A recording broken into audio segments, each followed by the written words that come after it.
പുനലൂർ താലൂക്ക് ആശുപത്രിയിൽ മൃതദേഹത്തിലെ സ്വർണ്ണാഭരണങ്ങൾ കവർന്നവരെയാണ് ഇനിയും പോലീസ് കണ്ടെത്തി പിടികൂടാത്തത്. ഭർത്താവ് കൊലപ്പെടുത്തിയ പുനലൂർ കൂത്തനാടി സ്വദേശി ശാലിനിയുടെ സ്വർണ്ണാഭരണങ്ങളാണ് പുനലൂരിലെ താലൂക്ക് ആശുപത്രിയിൽ നിന്ന് നഷ്ടപ്പെട്ടത്.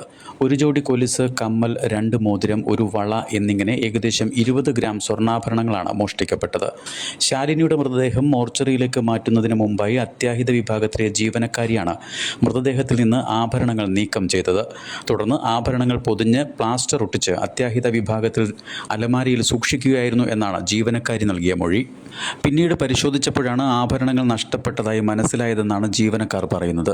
സംഭവം വിവാദമായതോടെ താലൂക്ക് ആശുപത്രിയിലെ നഴ്സിംഗ് ഓഫീസർ പുനലൂർ പോലീസിൽ പരാതി നൽകിയതിനെ തുടർന്ന് പോലീസ് കേസെടുത്തിരുന്നു. എന്നാൽ തുടരന്വേഷണം പൂർണ്ണമായി നിലച്ച മട്ടാണ്.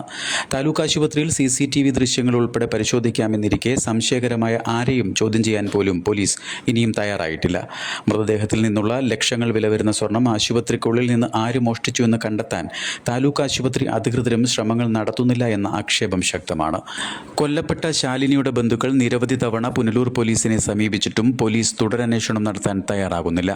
മോഷ്ടാവിനെ സംരക്ഷിക്കാൻ നടത്തുന്ന നീക്കങ്ങളാണോ താലൂക്ക് ആശുപത്രി അധികൃതരുടേതും പോലീസിൻ്റേതുമെന്ന സംശയം ഉയരുന്നുണ്ട്. നിലവിൽ താലൂക്ക് ആശുപത്രി പൂർണ്ണമായി CCTV നിരീക്ഷണത്തിലാണ്. മൃതദേഹത്തിലെ സ്വർണ്ണാഭരണങ്ങൾ നഷ്ടപ്പെട്ട ദിവസങ്ങളിലെ ആശുപത്രി ജീവനക്കാരുടെ നീക്കങ്ങൾ CCTV ദൃശ്യത്തിൽ നിരീക്ഷിക്കാവുന്നതേയുള്ളൂ. എന്നിട്ടും താലൂക്ക് ആശുപത്രി അധികൃതരോ പോലീസോ അതിന് തയ്യാറാകാത്തതാണ് ദുരൂഹതയ്ക്ക് ഇടയാക്കുന്നത്.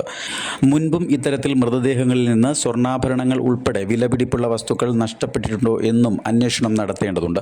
ഇത്തരത്തിൽ പതിവുള്ള മോഷണ സംഘവുമായി ജീവനക്കാർക്കിടയിൽ ആർക്കെങ്കിലും ബന്ധമുണ്ടോ എന്നതും ഗൗരവമായി പരിശോധിക്കേണ്ടതുണ്ട്. Fox TV news bureau, Punalur.